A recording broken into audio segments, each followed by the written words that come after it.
Greetings world, we are Anonymous. Most of the world, the political left in particular, was blindsided by the results of the 2016 election. To say that some are having a hard time coming to terms with the words President Trump, and what the next 4 to 8 years will bring, would be an understatement.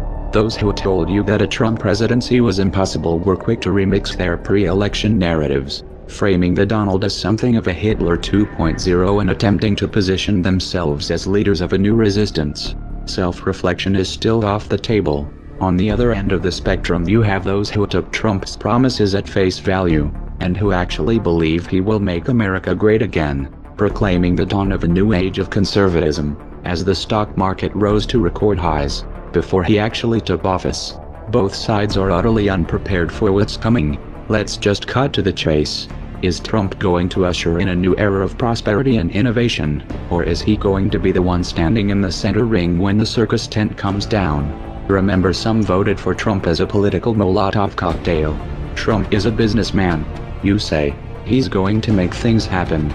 Cut taxes, cut regulation, invest $1 trillion in infrastructure including a ginormous wall, punish companies that move factories overseas, rebuild the military, restore relations with Russia, start a trade war with China, and a new arms race would create jobs. There's a lot to unpack there, and those are debates worth having.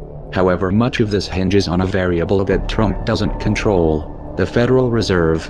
The Federal Reserve has held interest rates near zero for close to a decade. They also engaged in quantitative easing from 2009 to 2014, accumulating $4.5 trillion worth of mortgage-backed securities and treasury notes.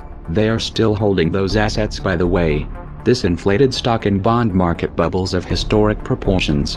When a friendly face is in the White House, crashes are typically attributed to a war, a terrorist attack, or some other external variable. For example, 9/11, which masked the unraveling of the tech bubble in 2001. The Trump administration, however, is an excuse in and of itself. Word is the Fed is leaning towards increasing interest rates aggressively in 2017, and may engage in anti-inflationary measures to offset Trump's infrastructure stimulus plans. That means that the flow of money and credit is about to be tightened.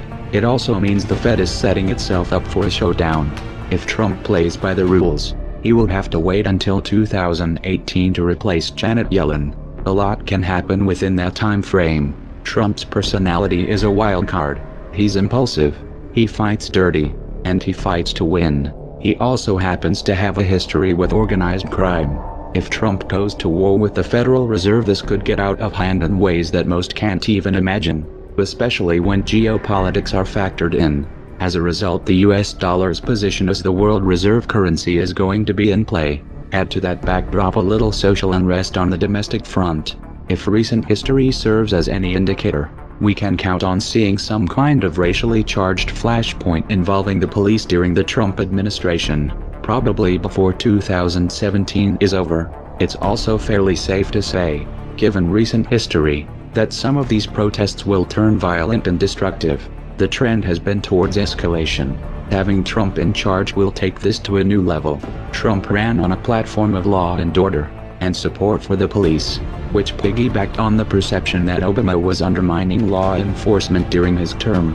In spite of the fact that Obama greatly accelerated the militarization of the police, just the belief that Trump has their back is going to influence the police response.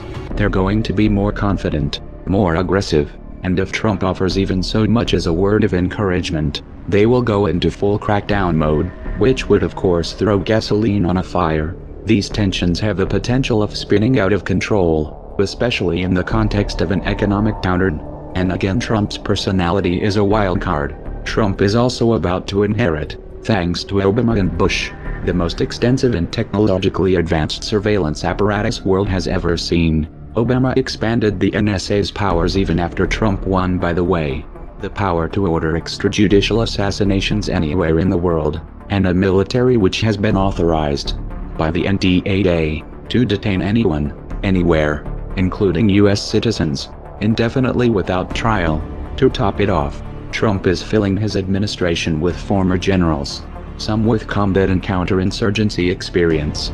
He has everything he needs to implement a full-fledged military dictatorship, and the left has no one to blame but themselves. Trump did not, however, start off on a good foot with the alphabet soup agencies. He has an enemy contingent in the deep state which wants to take him down, and has the means to do it.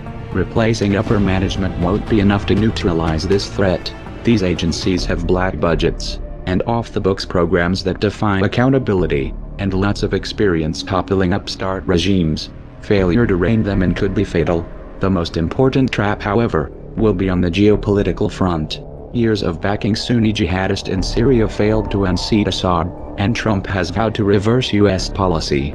Israel was openly supporting the Sunni axis. They wanted a full frontal regime change in both Syria and Iran for many years, but the Obama administration tied their hands. Then Russia stepped in, tipped the balance, and the Shiite crescent not only survived, but grew stronger. Israeli/Sunni axis needs another path to war, so they're changing tack. On January 13, 2017, just 7 days from the inauguration, Israel bombed a Syrian government airport. This provides a glimpse of the years to come. Israel's strategy is simple: provoke Syria and/or Iran until one of them retaliates, which would of course provide cover to take territory. Turkey is likely to make another move in Iraq and/or Syria as well.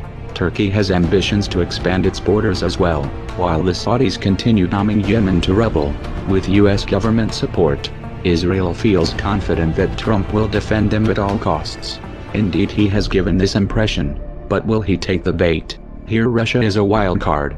What happens if Russia moves quickly to provide Syria and Iran with the means of defending themselves? What happens when Putin and Netanyahu are competing for Trump's ear? With all the other variables in play, will Trump even have the means to influence the outcome in this region? Expect alliances in the Middle East to shift rapidly during the Trump years, with unexpected consequences. In particular, watch for a play on oil that undermines the petrodollar. Making America great again was never on the menu. Trump wasn't supposed to win. He was supposed to be the decoy. This was reality television does politics. Literally. The Democrats thought he was so bad that he would take attention off of Hillary's baggage. So the Clinton campaign pulled strings with their friends in the media to help him in the primaries. We know this thanks to the John Podesta email leaks. We need to be elevating the Pied Piper candidates Trump, Cruz, Carson, so that they are leaders of the pack and tell the press to take them seriously. The DNC, and their corporate media lackeys, then worked to marginalize the Bernie Sanders campaign, and used a secret agreement backed by leverage, to prevent him from attacking Clinton. This was confirmed by the DNC email leaks. Oops. You can't unthrow a Molotov cocktail. So get your popcorn, and buckle up. The show is about to begin. I will build the wall, and Mexico is going to pay for it, and they'll be happy to pay for it. I want to build a safe zone someplace in Syria. We have to get the Gulf states. They have nothing but money. We got to get them to fund it. We got to get them to put up the money. I will take care of women. I promise I will never be in a bicycle race. If I'm president, you're going to see Merry Christmas in department stores, believe me. I would knock the hell out of the oil areas. Would I approve waterboarding? You bet your ass I would. I will find the General Patton, or I will find General MacArthur. I will find the right guy. My generals, by the way, they're not going on television, okay? Renegotiate our foreign trade deals. I want surveillance of certain mosques, okay? I will absolutely take database on the people coming in from Syria. And if I win, I've made it known, if I win, they're going back. We have to rebuild our infrastructure, our bridges, our roadways, our airports. Reduce our $18 trillion in debt. We are going to save Social Security, repeal Obamacare, and replace it with something really, really great that works. End Common Core. I will take jobs back from China. I'll take jobs back from Japan. I'll take jobs back from Mexico. Sadly, the American dream is dead. But if I get elected president, I will bring it back bigger and better and stronger than ever before and we will make America great again. Thank you. Thank you very much.